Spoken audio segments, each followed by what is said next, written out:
અંકલેશ્વરના યુવાને social media પર ધાર્મિક લાગણી દુભાઈ તેવી ટિપ્પણી કરતા વિવાદ.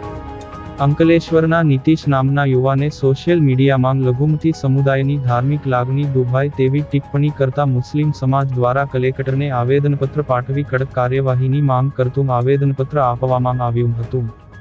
ભરૂચ અને અંકલેશ્વરના મુસ્લિમ આગેવાનો દ્વારા કલેક્ટરને આવેદનપત્ર પાઠવવામાં આવ્યું હતું. આવેદનપત્રમાં જણાવ્યા અનુસાર અંકલેશ્વરમાં શાંતિનગર, મીરાનગરમાં રહેતા નીતિશ નામના યુવાને સોશિયલ મીડિયામાં લઘુમતી સમાજની ધાર્મિક લાગણી દુભાઈ તેવી ટિપ્પણી કરી છે. જે ટિપ્પણીથી મુસ્લિમ સમાજની લાગણી દુભાઈ છે, જેથી આ ઇસમ સામે કડકમાં કડક કાર્યવાહી કરી તેની સામે પોલીસ ફરિયાદ દાખલ કરવાની માંગ મુસ્લિમ સમાજ દ્વારા આવેદનપત્ર આપવામાં આવ્યું હતું.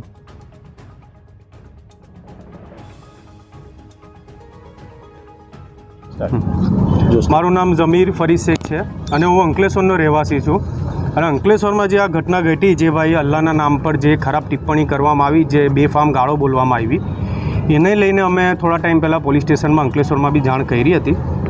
પણ એના પછી બી એની ઘણી બધી આવી પોસ્ટો છે. કાલના દિવસમાં બી એક પોસ્ટ એણે એવી જ કરી છે, જેના લીધે સમગ્ર ભરૂચ જિલ્લામાં મુસ્લિમોની લાગણી દુભાઈ છે. અને મુસ્લિમોમાં એક એવો રોષ છે કે ભાઈ આ જે બી થયું છે ખરેખરમાં બહુ જ ખોટું છે. કોઈપણ માણસને કોઈપણ બીજા ધર્મ પ્રત્યે આવું કંઈ બી ખોટું બોલવા માટેનો કોઈ અધિકાર છે નથી. એના માટે અમે અહીં માંગ માટે અહીં આવેદનપત્ર પાઠવવા માટે કલેક્ટર સાહેબ શ્રી પાસે આવ્યા છે.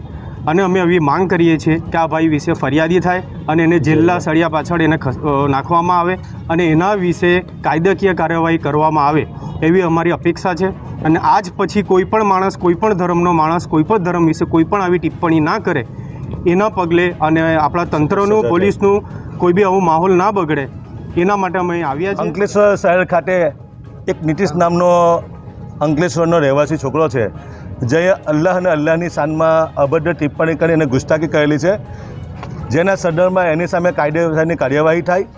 એના માટે સમગ્ર અંકલેશ્વર શહેર તથા આજુબાજુ સોસાયટીના નવયુવાનો, મોટી સંખ્યામાં મુસ્લિમ સમાજના લોકો આજ રોજ કલેક્ટરશ્રી ભરૂચ મારફતે રાજ્યના રાજ્યપાલ, ગૃહ સચિવ, ગૃહમંત્રી, મુખ્યમંત્રી, ડીજીપી સાહેબ અને ભરૂચ કલેક્ટરને એક આવેદનપત્ર દેવા આવેલા છે.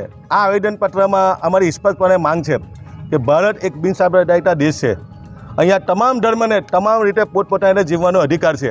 પરંતુ આ નીતિશ નામનો એક નવયુવાન છે, આ વ્યક્તિએ ભરૂચ જિલ્લાની શાંતિ દોહરાવવાનો પ્રયત્ન કરેલો છે.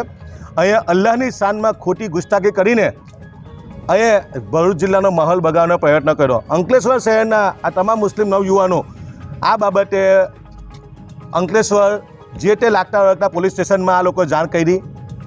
પોલીસ દ્વારા કોઈ નક્કર પગલાં ન લેવાતા આજે સ્વયંભૂ સમગ્ર અંકલેશ્વર શહેરના નવયુવાનો દ્વારા મુસ્લિમ સમાજના આજે કલેક્ટર સાહેબ પાસે આવી અને એક માંગ કરી કે આની સામે ફોજદારી રાહે કાર્યવાહી થવી જોઈએ. આ વ્યક્તિએ અમારી ધાર્મિક આસ્થાને ઠેસ પહોંચાડી છે. આનાથી આપણી દેશની એકતા તૂટી રહેલી છે. આજે બેફામ નિવેદનોથી તમે જોઈ શકો છો કે આપણે જ્યારે આજે ભારત સુપર પાવર બનવા જઈ રહેલો છે, પરંતુ આવા લુખા તત્વોના નિવેદનથી આજે મુસ્લિમ સમાજનું માથું સળમથી આજે ઝૂકી જાય. બીજી જગ્યાએ તમે જુઓ કે આ નીતિશ નામનો યુવાન જે અંકલેશ્વરનો છે, એની સામે જો અંકલેશ્વર પોલીસે કાયદેસરની કાર્યવાહી કરી હોત તો આ નવયુવાનોએ ભરૂચ સુધી આવવું ન પડત. એટલે આજે અમે શાંતિપ્રિય રીતે ગાંધી ચિંતા માર્ગે કલેક્ટર સાહેબને આવેદનપત્ર આપીએ, માંગ કરીએ કે આની સામે કાયદેસરની કાર્યવાહી કરવામાં આવે, ફોજદારી રાહે કાર્યવાહી કરી અને એને જેલના સળિયા પાછળ ધકેલવામાં આવે.